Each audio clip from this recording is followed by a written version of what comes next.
غامدی صاحب کی فکر سے متاثر دوستوں کے نام ایک پیغام۔ عزیز دوستو، مجھے اندازہ ہے کہ آپ غامدی صاحب کے مختلف دینی رجحانات سے بہت متاثر ہیں۔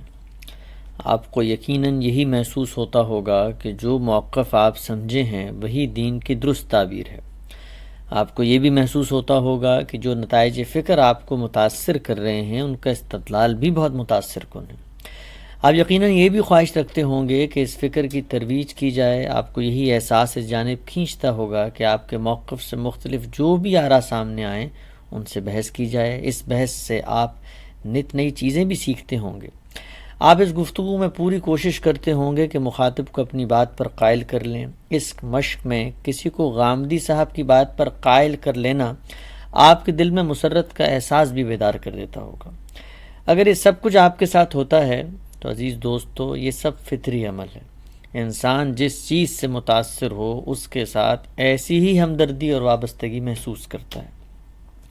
لیکن دوستو، اس عمل میں دو مقامات ایسے ہیں جن میں ہمیشہ ہمیں متوجہ رہنا چاہیے، بلکہ ان دونوں باتوں کو بطور اصول اپنا لینا چاہیے، اور جب کبھی اس اصول کی خلاف ورزی ہو تو اپنے آپ کو کچھ عرصے کے لیے اپنے دینی رجحانات کی ترویج سے بطور تربیت دور کر لینا چاہیے۔ پہلا مقام یہ ہے کہ کسی بھی فکر کے نتائج اور ان کا علمی استدلال، ان دونوں کے فرق کو سمجھیں۔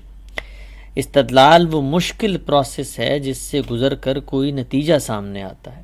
ممکن ہے آپ کو وہ نتیجہ بہت متاثر کرے، لیکن فکر کے بانی کے نزدیک نتیجہ کبھی اہم نہیں ہوتا۔ ممکن ہے کل وہ اسی پروسیس سے کسی دوسرے نتیجے تک پہنچ جائے۔ اس لیے جب ہم دین کو سمجھنے کے حوالے سے کوئی علمی استدلال کرنا چاہتے ہیں تو علم کی اخلاقیات کا تقاضا ہے کہ ہم اس مسئلے پر امت کی علمی تاریخ سے واقف ہوں، اس مسئلے کی فنی اور تکنیکی اصطلاحات کا علم رکھتے ہوں، جس زبان میں مسئلہ درپیش ہے اس پر ملکہ دسترس اور عبور رکھتے ہوں۔ یہ چند ابتدائی تقاضے ہیں جو ایک فکر کے ہمدرد کے لیے اس وقت ناگزیر ہو جاتے ہیں جب وہ کسی سے بحث میں استدلال پیش کرنے کے مقام پر آ جائے۔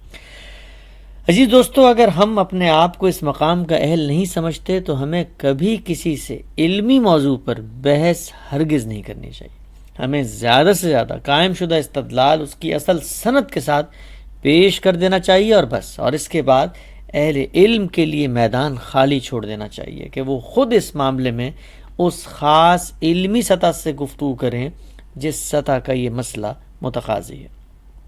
بقول ایک بزرگ کے کہ علم صرف جان لینے کا نام نہیں ہے، بلکہ علم یہ جاننے کا بھی نام ہے کہ آپ کیا نہیں جانتے۔ دوسرا مقام اخلاقیات کا ہے۔ عزیز دوستو، غامدی صاحب کی فکر کی ترویج میں اگر ہم مخاطب سے اس کے علمی مقام اور مرتبے کی رعایت سے پیش نہیں آ رہے تو سمجھیں آپ کا صحیح استدلال بھی غلط جگہ لے گیا ہے۔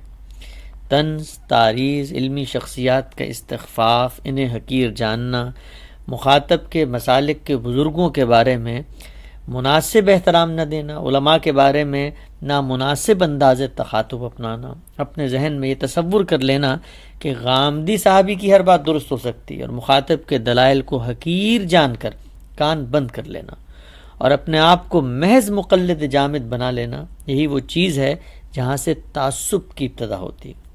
اس سے فرقے وجود میں آتے ہیں۔ دوستو، اس بات کو بطور اصول اپنا لینا چاہیے ہے کہ انسان بہر کیف انسان ہے، معصوم عن الخطا نہیں ہے۔ علم کا سفر دلیل پر کھڑا ہوتا ہے اور یہ دلیل کہیں سے بھی آئے اسے سنجیدگی اور دیانتداری سے سنا جائے اور اپنے دل و دماغ کو ہر ایک کی بات سننے کے لیے ہمیشہ کھلا رکھنا چاہیے۔ اگر کوئی آپ سے آپ کی محبوب شخصیت کے بارے میں بدتمیزی بھی کرتا ہے تو دوستو، یہی وہ مقام ہے جہاں سے آپ کا امتحان شروع ہوتا ہے۔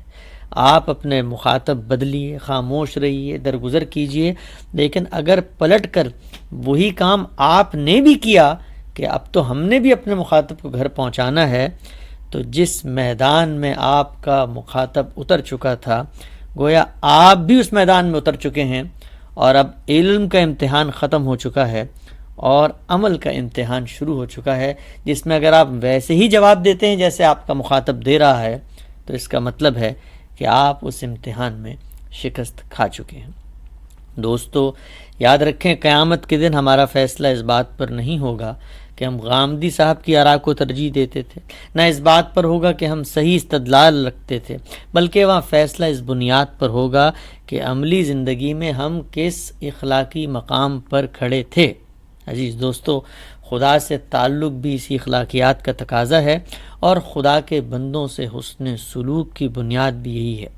یہی ہمارا نصب العین اور آدرش ہونا چاہیے ہے، اور زندگی کے عملی میدان میں یہی اصل فتح ہے۔